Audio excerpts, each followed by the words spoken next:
Assalamualaikum warahmatullahi wabarakatuh. Kali ini saya akan menjelaskan mengenai cara perhitungan standar deviasi untuk data tunggal dan data kelompok ya. Oke ya. Nah, sekarang kita mulai untuk perhitungan data tunggal.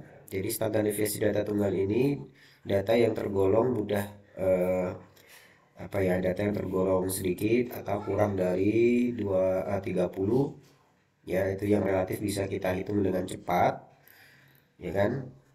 Sedangkan data kelompok itu adalah data yang relatif cukup besar ya, sehingga dia perlu dibuat tabel distribusi frekuensi seperti ini dulu ya.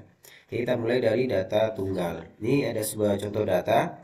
Jumlah datanya ada 12 atau N sama dengan 12. Nah, X ini jumlah datanya ya. Kemudian kolom berikutnya itu adalah X kuadrat ya kan. Jadi X dikuadratkan, data ini dikuadratkan 67 dikuadratkan 67 kali 67 4489 dan seterusnya.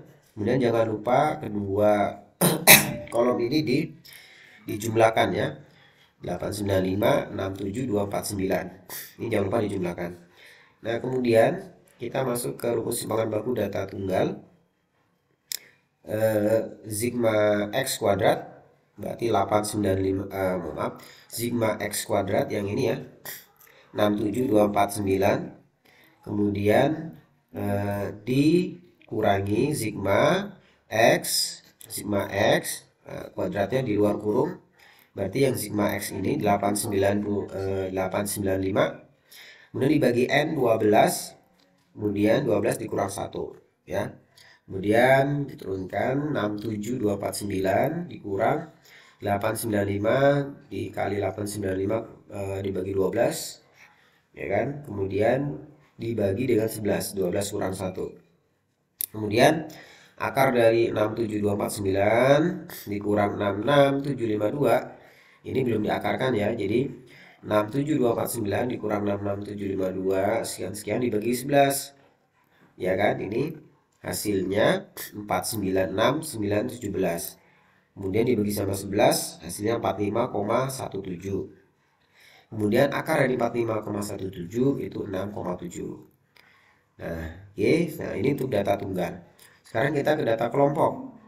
Nah, data kelompok tentu ada sebuah sebaran data sebanyak 60 data. Ini F-nya, frekuensinya 60, sebanyak 60 data. Nah, dari sebaran data tersebut, kalau belum dibuat tabel frekuensinya, silakan buat tabel frekuensinya.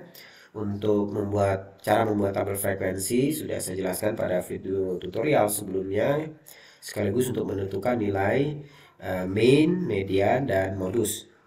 Nah, ini sebuah contoh data yang sudah dibuat dalam tabel distribusi frekuensi. Nah, kita tinggal menambahkan 3 kolom berikutnya, yaitu kolom F kali X, kemudian kolom X kuadrat, dan F kali X kuadrat. Ya, nah di sini kita lihat kolom Fx ini berarti F frekuensi dikali dengan X atau nilai tengahnya ini. Ni yang sebelumnya kita simbolkan nilai tengah dengan Ni, kita jadikan X ya. 3 kali 16 sama dengan 48 dan seterusnya. Kemudian ini jangan lupa dijumlahkan ya. Ini jangan lupa dijumlahkan. Kemudian selanjutnya, kolom selanjutnya itu X kuadrat. Yang dikuadratkan adalah nilai tengah.